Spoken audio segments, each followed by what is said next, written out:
Good morning. My name is Devi Ramu and my metric number is 0833 and 77.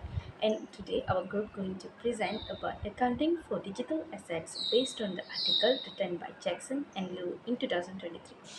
Okay, let me start with definition and types of financial instruments.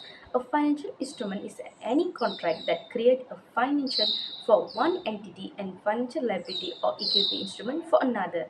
Financial assets, the examples are cash, shares in another company, right to receive cash and another financial asset, right to trade financial instruments under favorable terms. Second one is financial liability. For examples, loans or bonds payable, obligation to pay supplier or lenders, contract to exchange assets under unfavorable terms. Third one is financial equity. For example, common shares, not redeemable preference shares. I'm going to explain the characteristic of financial instruments, which are divided into three main categories: financial asset, financial liabilities, and financial equity. Financial assets are resources owned by a company that hold economic value. Example include cash, which is the most basic and illiquid form of financial asset. Equity instruments of another entity, such as shares in another company. Contractual rights to receive cash or another financial asset like trade receivables or loan given. They also include the right to exchange financial instrument under favorable terms. For instance, derivatives like options or future that currently have value. Second, financial liabilities. Next, we have financial liabilities, which refer to obligation the company must fulfill.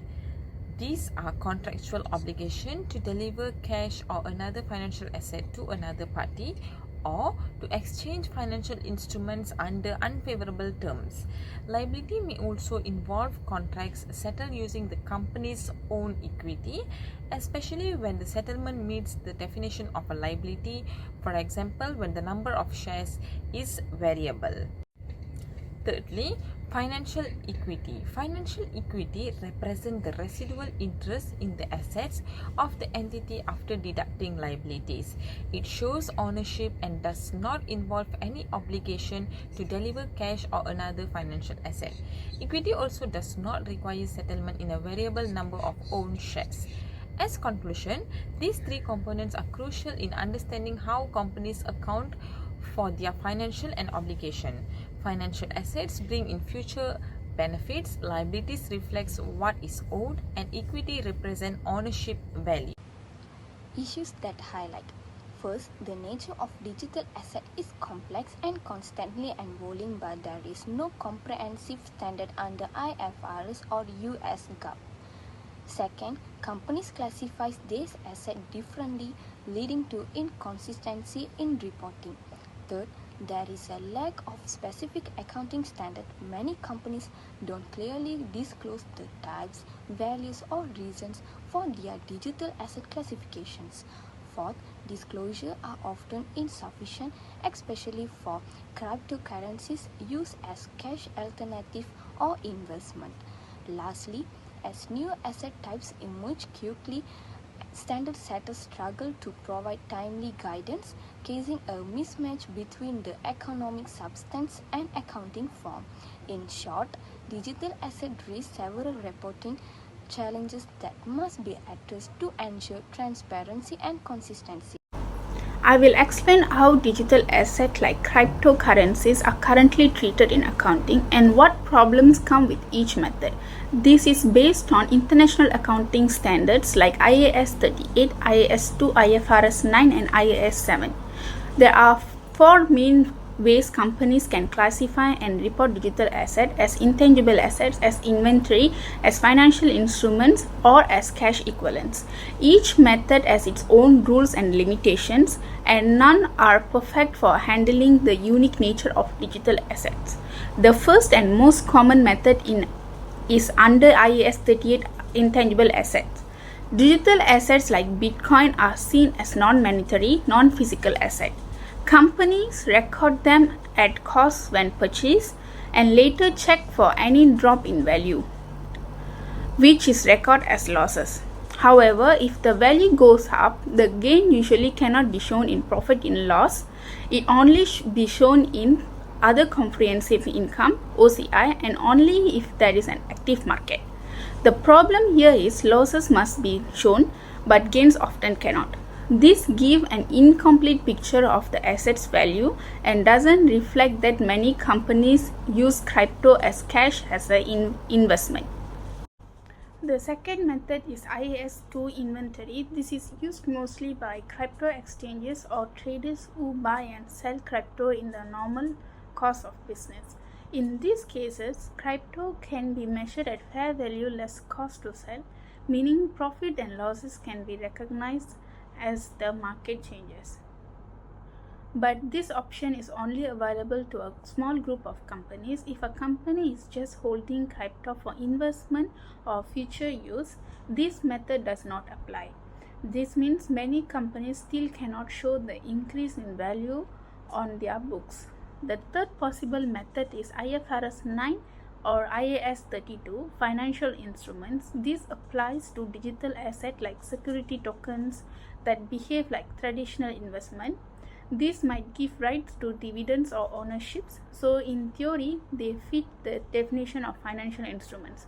However, most cryptocurrencies do not come with these rights and are not covered. Also, because of lack of clear guidance, few companies use this method, and those that do often apply it differently. This leads to confusions and makes it hard to compare companies. The fourth and final method is IAS 7 cash equivalents. Even though some companies use crypto for payments, crypto is usually not treated as cash under this standard. That because crypto is very volatile, not considered legal tender, and not widely expected for transaction. As a result, crypto's role as a liquid, usable asset is hidden in financial reports.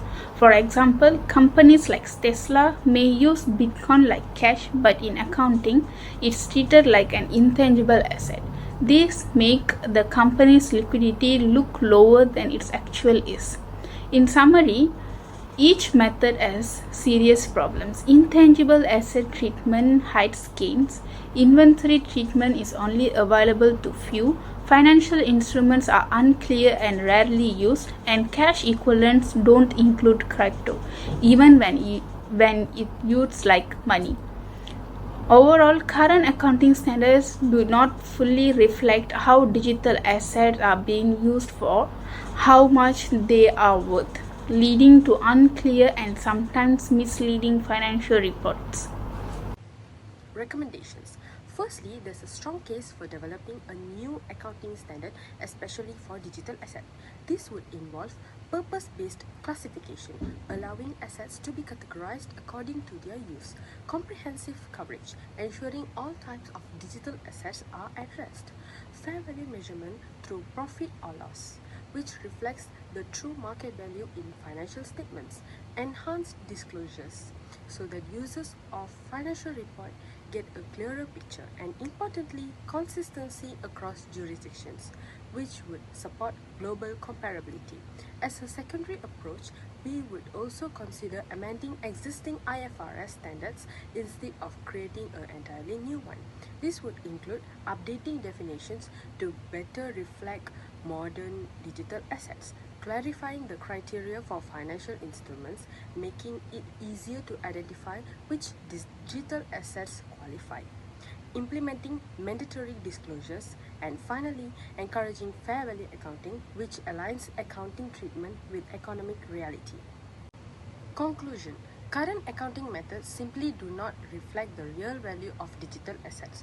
They are outdated and can lead to misleading financial reports. If these standards aren't updated, we risk confusing investors and other key stakeholders, potentially undermining trust in financial reporting.